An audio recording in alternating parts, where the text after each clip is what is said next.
Welcome to the Android Police Podcast. I'm your host, Cody Toombs. And I'm Corbin Davenport.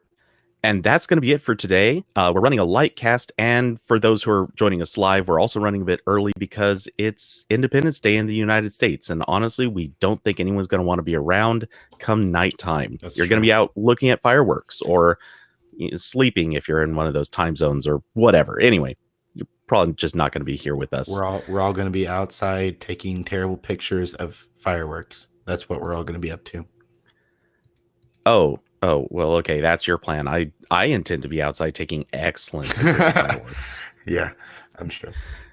Actually, that's not true at all. I plan to hang out inside and probably do work. The fireworks will be happening too far away from me to warrant the drive. My neighborhood is doing fireworks, but they're happening tomorrow. so I don't have a whole lot going on today. So that's fun. Interesting. Yeah. I mean, I don't blame them. Like, doing it on the weekend just makes more sense. Yeah. So anyway, I don't think there's a good segue into the next something America. I mean, we can obviously go with the patriotic transition. Though speaking of America, yes. Speaking of America, our president says that U.S. companies can trade with Huawei again. Kind of. They can sell to Huawei. Yeah. So, I don't know if it's still going on, but the G20 Worldwide Trade Summit was going on earlier this week, and as part of a larger deal, Huawei is sort of not banned from trading with U.S. companies anymore. So the president said that U.S. companies could start selling components to Huawei again, but it was kind of just a verbal thing. I think Huawei's still on the Department of Commerce's entity list, which means that it's still technically illegal to do any business with Huawei, or at least after the 90-day window started. It's kind of a mess at this point, but so I presumably Huawei won't have to go with their own Android fork necessarily. They won't have to do all the crazy stuff that they started working towards when the ban started. But of course, none of this is set in stone firm yet. Again, they're still on the entity list as far as I know, and anything could change or happen. So yeah, but Huawei's finally getting a little bit of good news for once. But of course, this has nothing to do with them selling 5G equipment in the U.S., which I'm sure they still won't be able to do for the foreseeable future, if ever. Yeah, that's a whole other thing. Yeah, it's been made pretty clear that as far as infrastructure concerns, Huawei is outright still banned, and yep. I get the impression that's just not going to change. Yep. And it's hard to say with certainty that like anything is permanent, but the administration, the recommendations from the intelligence agencies, everything is still coming down fairly hard on Huawei in that regard.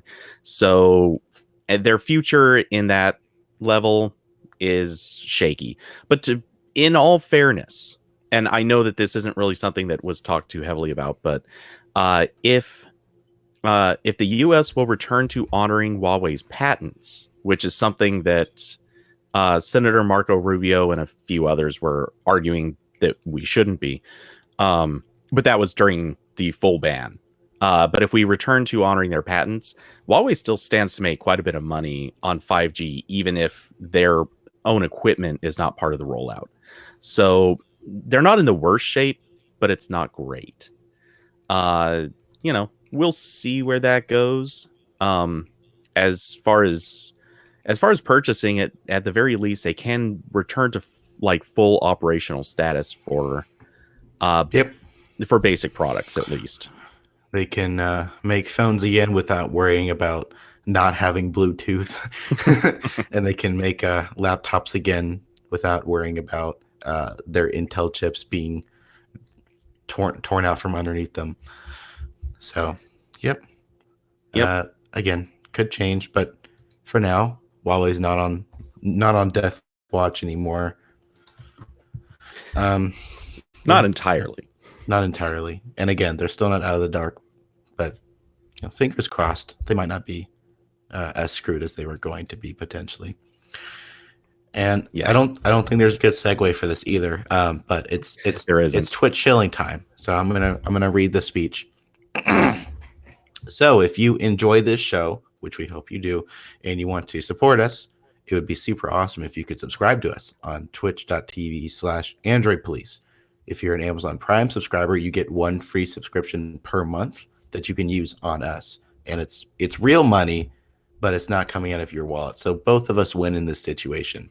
And when you subscribe, you get the run emoji in the chat, which I already see Diablo's using. Excellent work. Um, and you get extra entry methods in all of our giveaways that we're doing right that we do. We're giving away some security cameras right now if you're into that. But you can find the instructions for linking your Twitch account to your Amazon account below the stream on our channel page, or if you're listening to the audio version, we have the instructions in the show notes. And also keep in mind that Prime subs have to be renewed manually each month. So if you're not sure if you're still subscribed, just go to our channel page at twitch.tv/Android Police. And if the button says subscribe, you're not subscribed. You just got to click it again. And yeah, so there's not, speaking of spending money, I guess, I don't know. The Note 10 is official. I almost said Note 7. That was a long time ago. The Note 10 is official, and it is coming on August, or it will be announced on August 7th. Big shocker. There will be another Note phone. I know this was up in the air, maybe wasn't sure, but nope, it's definitely happening. I feel like there was no way that the Note was going to be dying, at least not quite yet. And then the sales numbers are still so good for those phones. Yeah, Plus, I'm sure the profit margin on those are even better. oh yeah, it's got to be huge. Especially now that they're creeping up over like $1,200, and especially now Yeah, that flash storage and flash memory is getting cheaper. I bet I bet the margins are just getting sweeter and sweeter every year.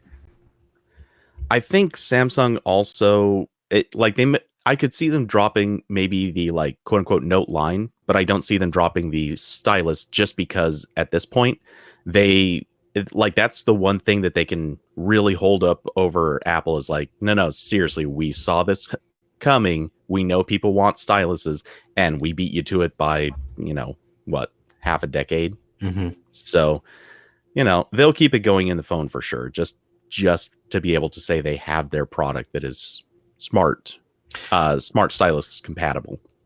Yeah, I don't see them dropping the Note anytime soon. I guess I would.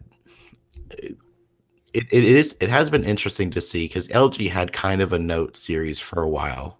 I forgot what they called it, but it wasn't the V series. It was something else. But LG's kind of been doing this thing where their their main phone, which was of course the G series, now the G7, and their high end series, which was the V phones. This year they've sort of merged because over the past couple of years there's been less and less difference between them. And I'm interested to see if, because that's kind of start happening with Samsung. The now the Note phones are basically just a slightly more polished Galaxy phone with the stylus. And I'm not saying that's a bad thing, but I am saying like there's less and less of a difference between the two models every year. And I do wonder if like at some point if they'll just, when they come out maybe for the Galaxy S11 or whatever, if maybe a month after release they'll come out with the Galaxy S11 Pro and it has a stylus on it. And they won't just, you know, they won't call it a Note like you said. But I do think they're probably moving in that direction. I could see that happening. But Yeah. yeah. The other thing, the one thing that makes me actually, above all else, the reason I kind of have doubts about them dropping the Note line is right now Samsung has this great cadence where first half of the year they release their S series, second half of the year they release the Note series. And so they get this good like up and down Yeah. every not quite 6 months, but very close to a 6 month cadence of releasing a new phone. That's got to be great for their numbers. It's really good for having news coverage throughout the year. If somebody walks in and is like, I want the latest and greatest phone, somebody can always point to a Samsung phone and say, that was released like 3 months ago. And no one's ever going to say, oh, yeah, no, that's I can't buy something that old. Like 3 months is 3 or even like 5 months is still within that. This is okay to me territory. If you walk into a store and it's like, this was released 9-10 months ago, someone's going to say, well, wait, the new one's not coming out for 2 months. I need it today, but I don't want to buy a phone that old. Samsung really has you covered pretty well with that. It makes those buying decisions a little easier. So I kind of have trouble believing that they're going to fully drop having two different phone releases, but I don't know that they would necessarily stick to just like Note branding versus the S branding. Yeah, that's true.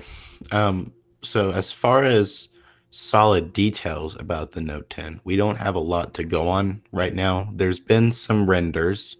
It looks like the headphone jack probably won't be on it, which I'm sure there'll be people annoyed about that. I'd be annoyed about it too, if I was buying Note phones. And it looks like there's also the other major thing is there'll be a plus version of the Note, even though the Note is kind of already the plus compared to the Galaxy phones. There'll be a Note 10 Plus with a slightly bigger screen. And also they'll now reserve the microSD card slot for the Plus version, and it won't be on the lower one, which like I kind of see why some people be mad about that, because it's sort of it invokes the same feeling where if you have like a free app and they go paid and then they put the paid features behind an extra paywall, but at the same time they put so much storage in these phones now, and it's significantly faster storage than you will ever get from a microSD card slot. So I personally don't super care. Yeah, but I can see why maybe like a small niche of people would be annoyed. Maybe people who like to have like an absurd amount of offline music or something like that. There's that. I gotta admit, like I haven't really cared about a micro SD slot in. Yeah. I would say the last time I actually cared about it was probably around the time of the Nexus 4, maybe a little before that. Yeah. Well, like definitely around that era, I was always running into storage issues because I didn't have like a solid job in those days, so I'd buy like the cheapest version of whatever. So like I think I got the 16 gig Nexus 5, and I was always filling that up pretty quick. But like I think I have the 128 gig OnePlus 6T right now, and I can't even fill half of it. Even though I have like all my podcasts automatically downloaded when they come out and a couple gigs of photos and videos and a few games, I can't fill that phone. So I don't think too many people would be upset about the micro SD card. I do definitely get the people upset about the headphone jack, because that's still really dumb. I don't care if Bluetooth isn't so bad now. There's still no reason to remove it, especially on the phone that costs over $1,000. It should have everything. I mean, I've said it before, like I personally don't care a whole lot about the headphone jack, but I agree, like it just makes more sense to have it. And it's not like they're making the Note so thin that they can't fit it in there. Yeah. This is more of a style choice. It's kind of vanity to say, everyone else has done this, so we're absolutely going to do this, and this lets us cut out something that people think is ugly, or we think it's ugly. And I'm sure the largest reason they're doing this is to make it easier for waterproofing. That is like 100% the reason that they're doing this on most phones. Yeah, maybe, but there's been waterproof phones with the headphone jack. Oh, sure, but it costs a lot less to seal if you just take out a hole. Literally take out a hole. Yeah, you gotta can't charge too much on the components on the $12,000 phone or $1,200 phone. It's not $12,000, not yet. That'll be next year. The Uh, tiny little gasket that needs to go in there for this is too expensive. yes. But that was not the only thing that Samsung announced lately, because they also announced that the Galaxy Fold redesign is apparently done. They don't have a release date yet. Um, and who knows when it will come out. I saw some people maybe speculating August. That sounds about right to me at the earliest. Um, but yeah, so according to Bloomberg, they had a couple sources tell them that the redesign is pretty much done, and that it mostly dealt with ensuring the protective film on top of the folding display can't be easily removed. And of course, that was one of the big issues with the people who tried out the phone initially, is they thought it was a screen protector because it looked like a screen protector, and then they peeled it off and they broke the phone. Um, the report also says the hinge has been re-engineered to stretch the film more tightly, so dust can't as easily get in that center crack that it was getting into before, and that was the other big failing point. So yeah, there's not a precise date for the relaunch yet, but it's apparently done. And to be fair, DJ Co has even sort of implied like give us more time, and he seems to be a little cautious even with this one. So the sound of it is maybe they might run it through some more testing, like once they've done production models. It there is that distinct quality of they're not they're not committing to anything even now, which it's hard to blame them if they were to begin shipping these to customers at this point and there's another problem. This phone would be DOA. Like that would be the end of this model for sure. And Samsung would have a lot of time or a lot of trouble convincing anyone to try any future models that they release until they've like really proven themselves in the market. So they can't screw this one up. Yeah, and I don't know. I'm kind of surprised at this point that they just don't call it and give it another 4 months of research and development, and then sell it later this year as the Galaxy Fold 2. Exactly. Like I'm actually surprised because, like, again, that's what a lot of people speculated a couple months ago, where if it looked like it would take more than a few weeks to fix this, then they would just cut their losses and sell the second model later this year, because they already have a second model in development. Yep. So that's kind of surprising, but I don't know. I guess they don't want the original model to be a complete failure. So And I yeah. would also say they're under less pressure not to do that, because everyone kind of knew that they were rushing to make sure that they beat any of the other companies that were talking up that their own foldable phones were coming out soon. Anyone who was talking about that has now kind of backed off and said, "No, no, no, wait a second, we're not ready yet either." So there's no pressure to be the first one out like in the next few weeks or anything. They could very easily push it to later this year. I wouldn't be surprised if they could even push it to beginning of next year and still be first. I don't know. We'll see, but I think that they are free to wait a little bit longer. And Corbin is muted. Okay, I'm sorry. I was gonna say, I know the Huawei foldable has been delayed. I don't know if that even has a release date at this point. I don't think that was ever like going to come out first, but now they've had a lot of room and they're still having issues. And Lenovo slash Motorola was also working on that Razer foldable. Who knows when that's coming out? Uh, And that seemed decidedly prototypish still. yeah, I'll be extremely shocked if that isn't terrible when it comes out.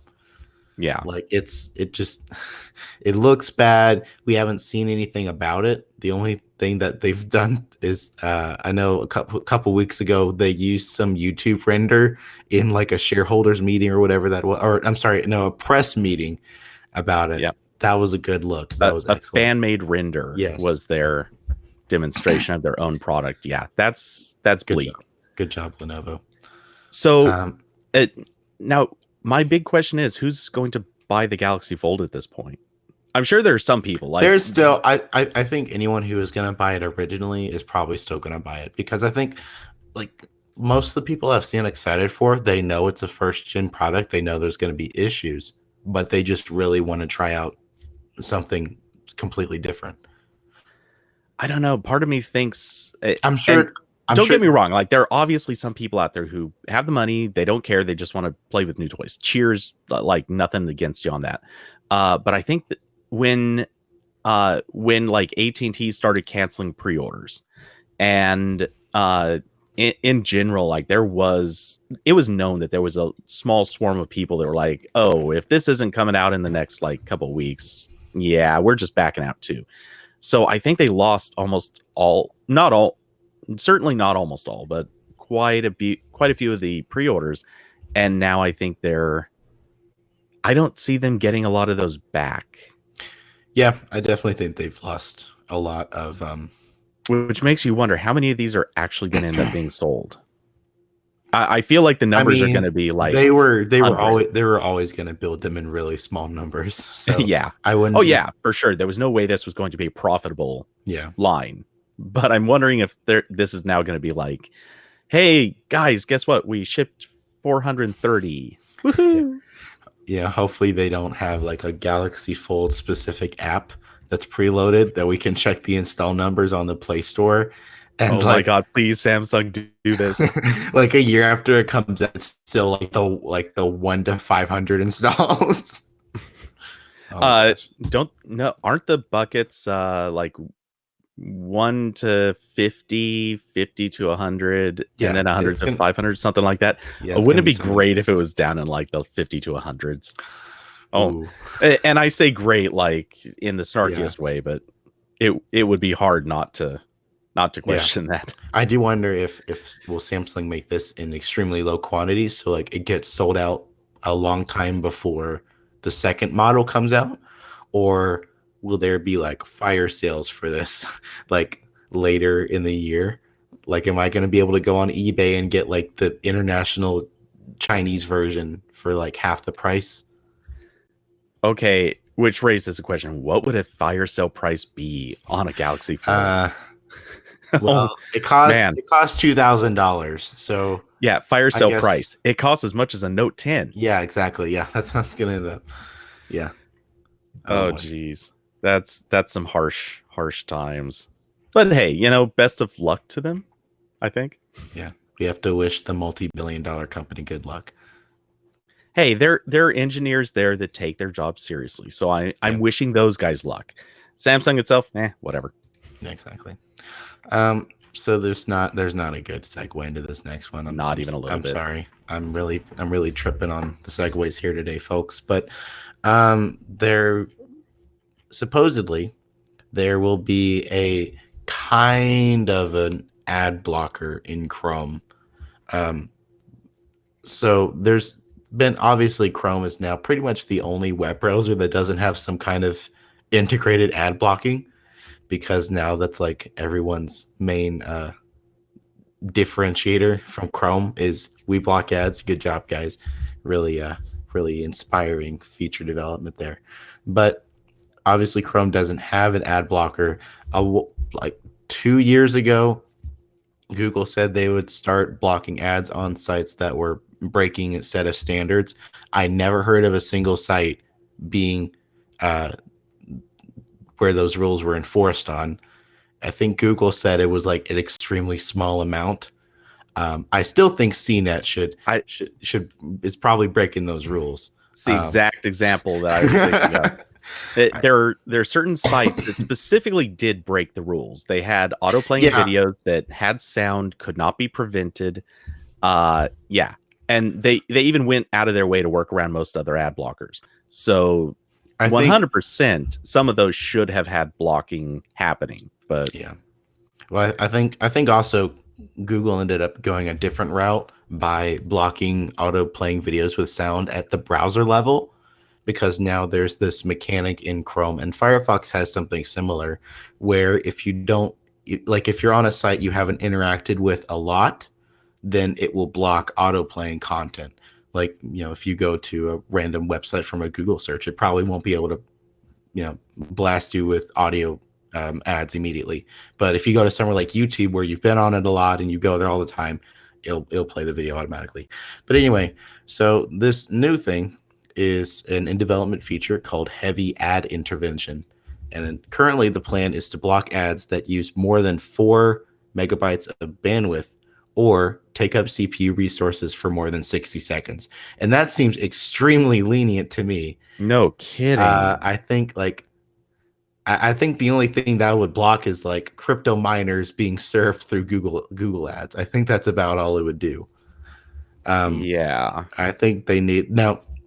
Google did say the criteria might be changed later on. I hope it does, because there's a lot of ads that actually like take down like the amount of RAM I have. Like they'll just go to town, eat up all my RAM like a Slack window. But yeah, so that's how it is right now.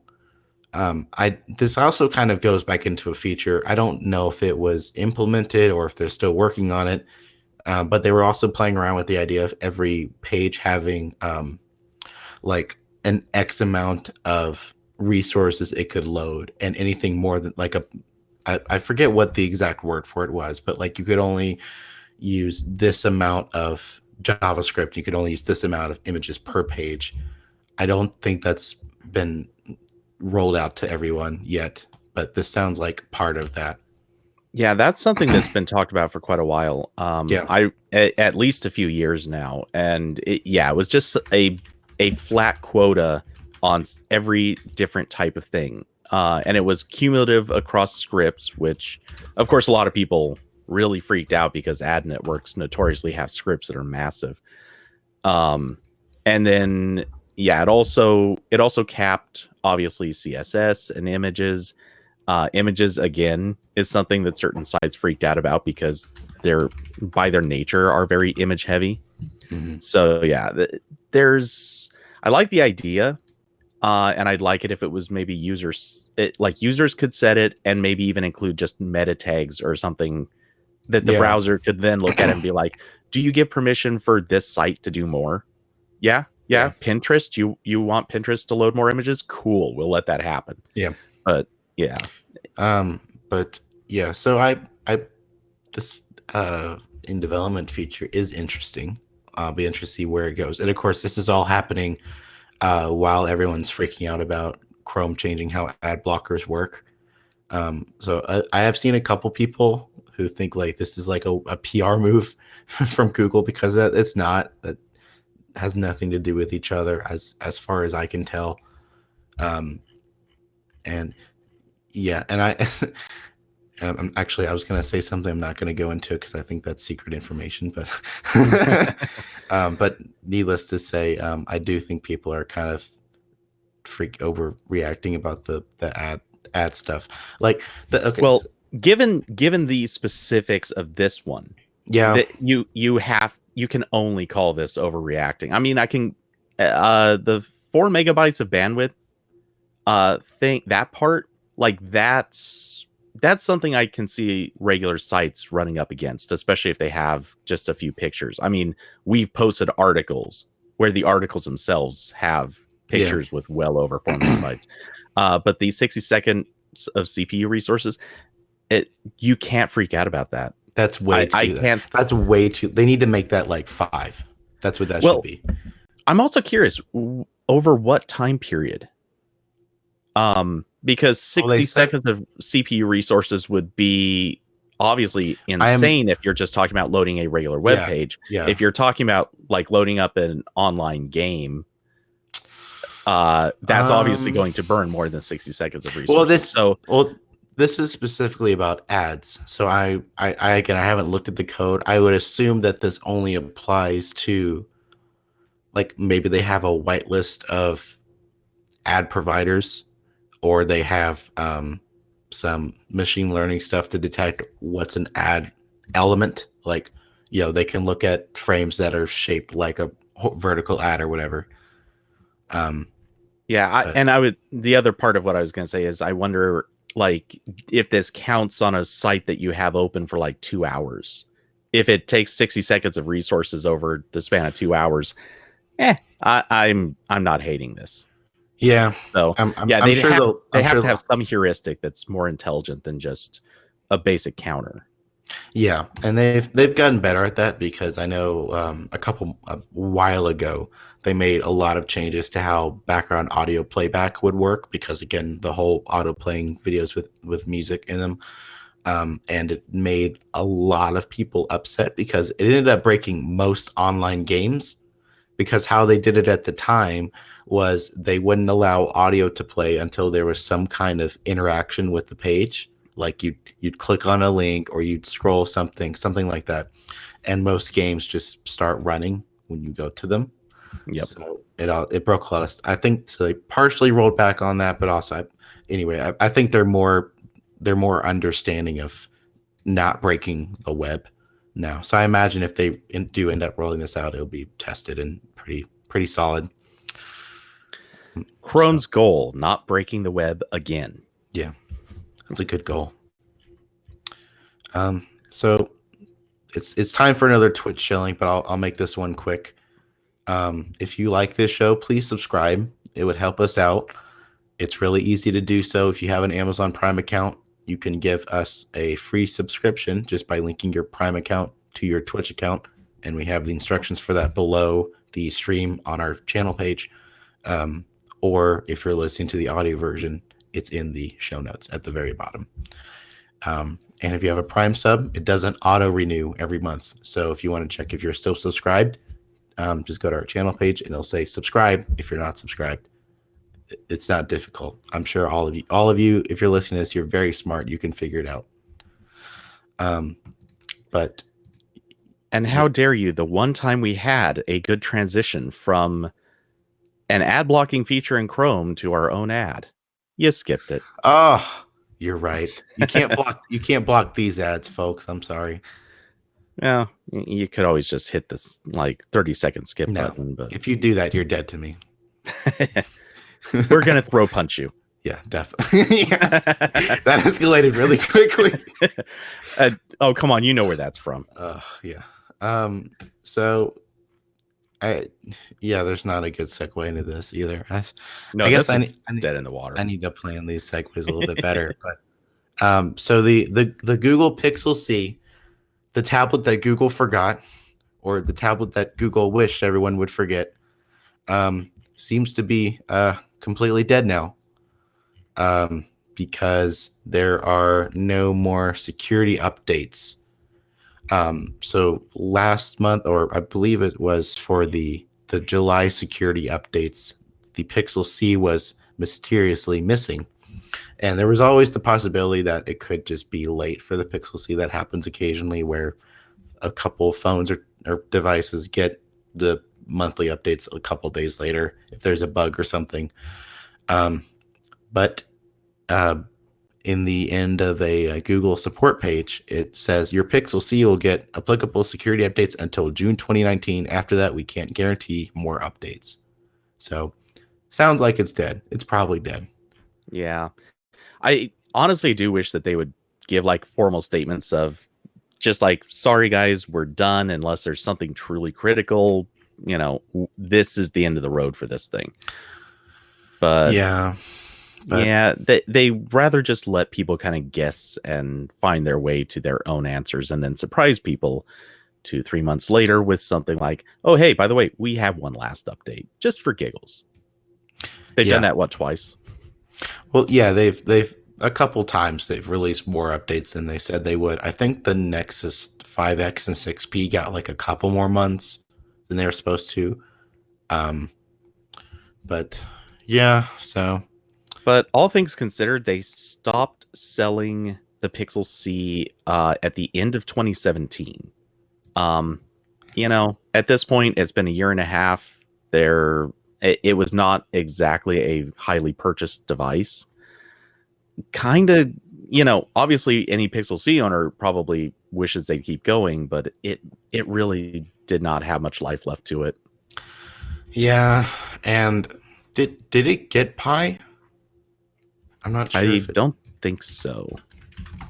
Because I think people, if I remember correctly, yeah, it never got Pi. Yeah, and that was always kind of weird. Like, that now there was no way to test tablet apps on the latest Android OS from something that Google made anyway. Yeah. But yeah, But with everything we know, obviously Google has already said like tablets aren't going to be, or physical tablets out of Google are not going to be a thing anymore. which At least not running Android, that's um, so or dumb. anything else possibly. Um, but yeah, so they're kind of just reeling back their tablet goals. The effort to make a good tablet experience is obviously kind of dead and gone. So yeah, I don't know. It's there. I wonder if there's like someone at Google who's yelling, no, please, let's keep the Pixel T alive just another couple of months, another one more update. Come on, guys, let's do it. And everyone else is like, nah, we're good. yeah. I don't think there's any demand for an Android tablet for productivity, or even probably really a Chrome OS tablet for product, or rather, there's demand for a Chrome OS tablet that's good, but those are seemingly don't exist quite yet. But it still really bugs me that Google won't make like a cheaper Android tablet in the same vein as like the Pixel 3a. Just make me something cheap and plastic that is, runs the latest Android with all the security updates. So what you're saying is you want a new Nexus 7. Yeah, kind of. But I don't want it 7 inches. That's like how big my phone is now.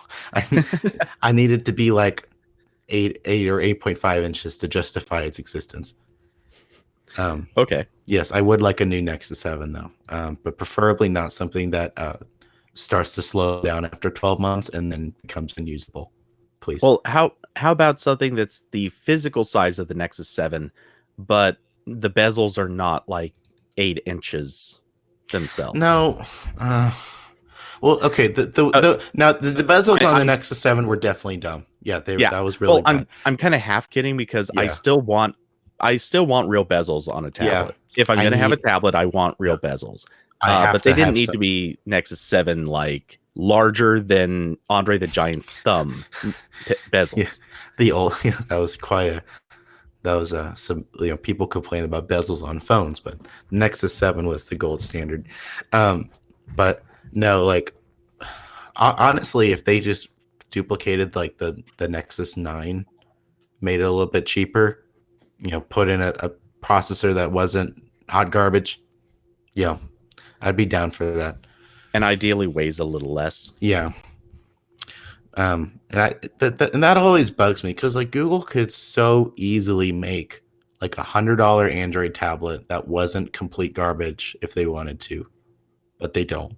They're very happy to let Lenovo make barely functional Android tablets at that range, or they're happy to let Amazon completely dominate that, at least in the US. Well, and now Walmart is making their effort. Yeah, the Walmart tablet isn't too bad, but it's still like.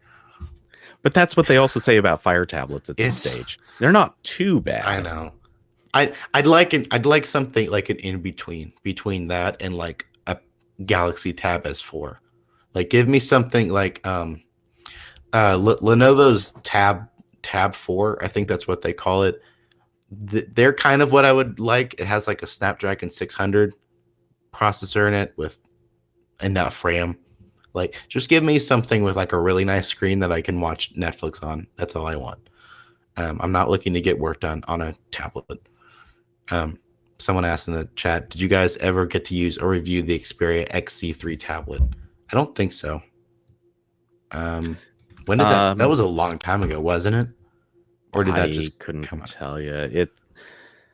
It's hard for us to, so it's a little inside baseball. But Sony's product lines confuse me to no end, and they just get worse every year. Well, there's that, but Sony also doesn't really work super closely with sites that are US only, or even just kind of US centric. And while we do have people outside of the country for sure, we actually have several now. Sony still treats us as US only, so we have trouble getting review units from them. So that tablet came out in 2015 looks like. Oh, yeah. Okay, that's too old anyway. So yeah, he said it was the only tablet after the Nexus 7 that I ever liked. Yeah.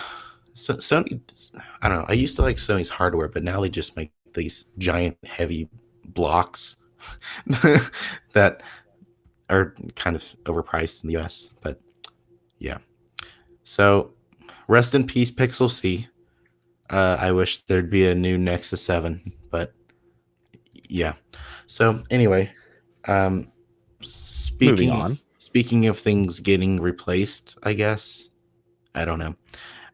So a bunch of people were saddened by the fact that Android Beam appears to have gone the way of the dodo bird in Android Q. Of course, Android Beam was the feature where you could tap another Android phone and it would transfer pictures or like browser links or just not a whole lot of data very quickly. And it looks like there might be kind of a replacement coming as part of Google Play Services because everything has to go in Play Services. So 9 to 5 Google and XDA developers found a new function in Play Services called Fast Share, that where a device name is assigned and then it starts looking for surrounding devices with Bluetooth, and then it will actually transfer whatever data you have over Wi-Fi Direct. So I think that's kind of how AirDrop works, as far as I know. At Uh, least the part where like it shows devices around you. Functionally similar. The protocols are presumably a bit different, though how much of fast share is actually known. There's still a lot of details left to be Yeah, and uh, cooked up.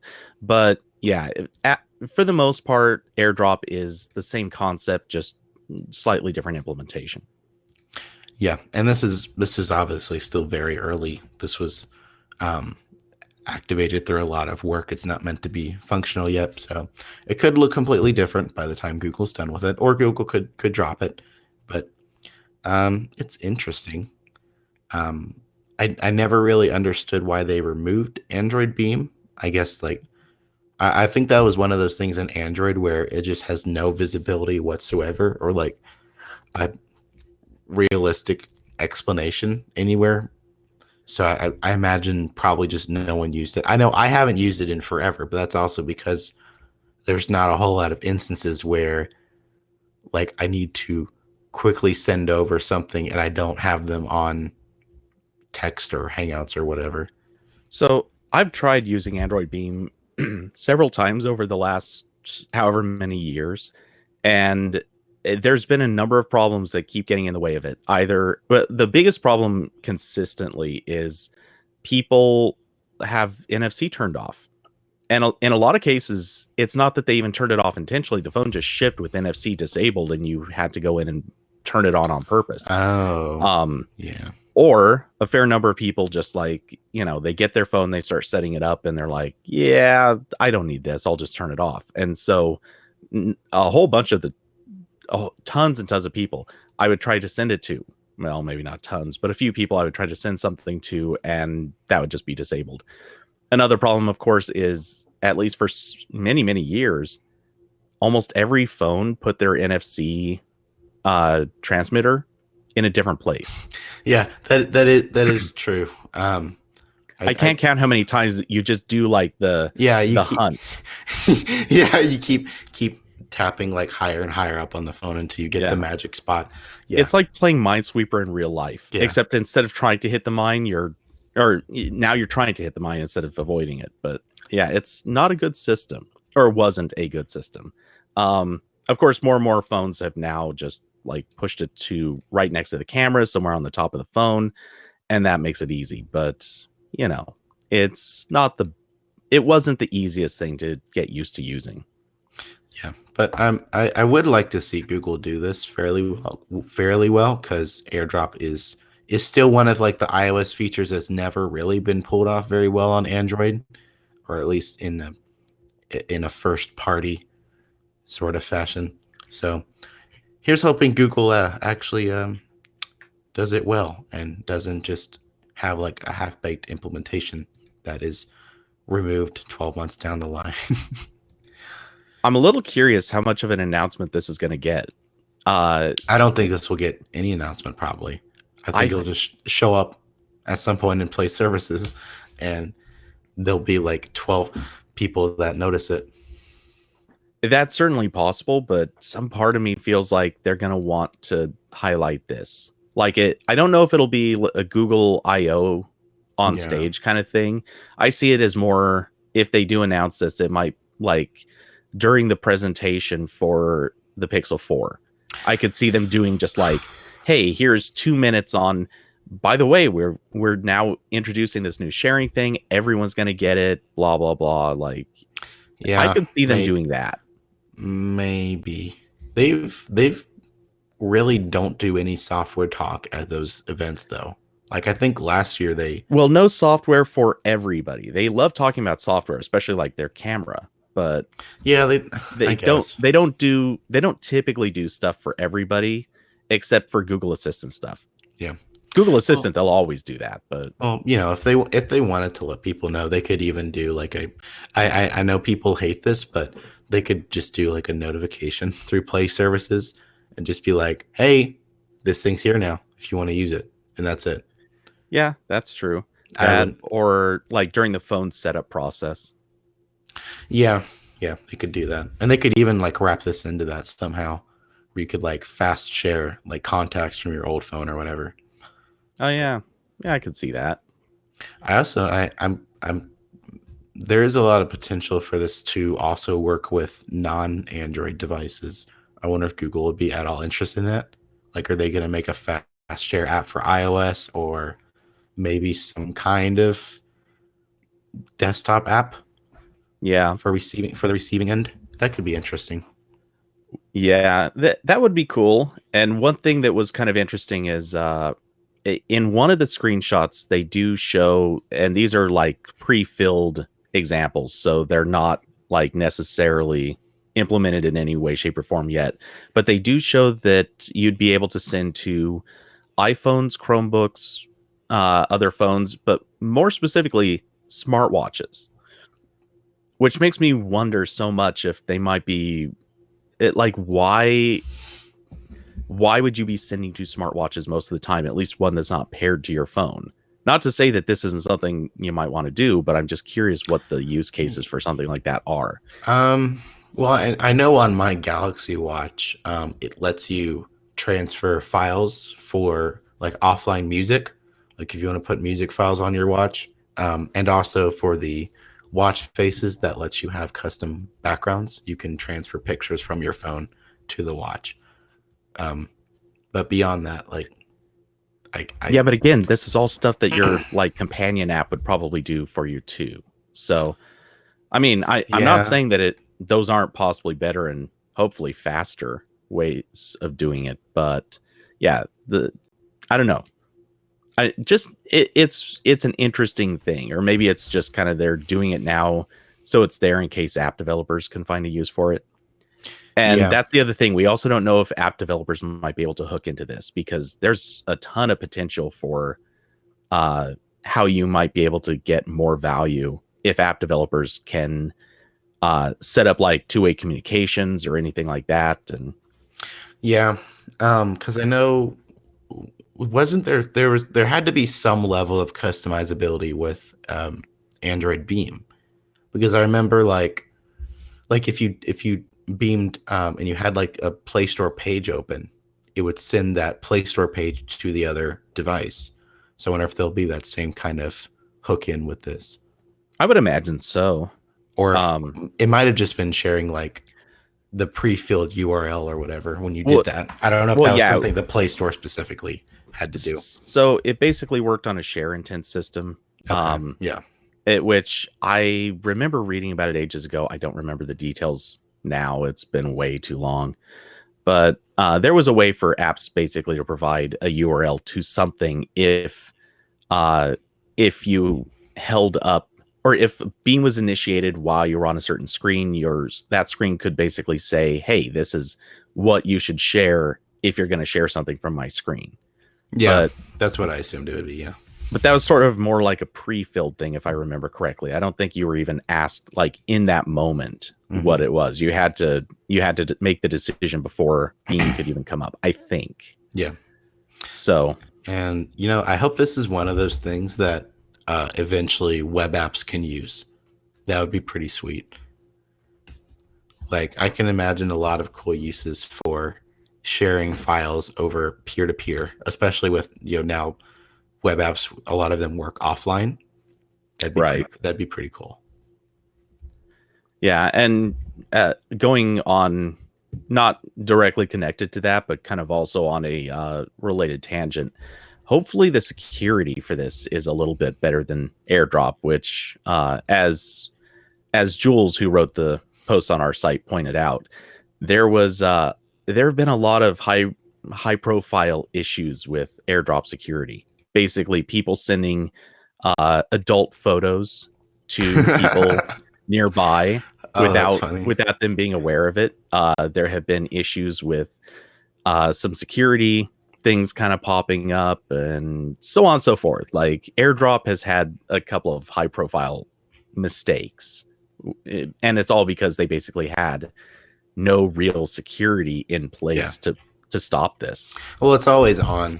Like, I know a lot of times my brother show me, he'll share like just a meme picture to like just everyone around him whenever he wants. It's actually pretty funny, but yeah, I can see that'd probably be annoying. Yeah, but yeah, so that's a thing. Hopefully it turns out good. Because again, Airdrop's pretty fancy, and Google hasn't really had a good competitor to that ever. So yes. Well, that I think about does it. Thank you for listening to the show. We'll be back, of course, next week on Tuesday for the Q&A show, and Thursday, as usual, for the podcast. In all likelihood, the Thursday should be back to the normal time. And as always, if you've enjoyed the show, please consider subscribing on twitch.tv/Android Police. You've heard the pitch a couple times, so I won't make you hear it again. But in short, it helps us. We appreciate it, and we love you guys. Mm-hmm. You got anything? No, just all right. Goodbye, everyone.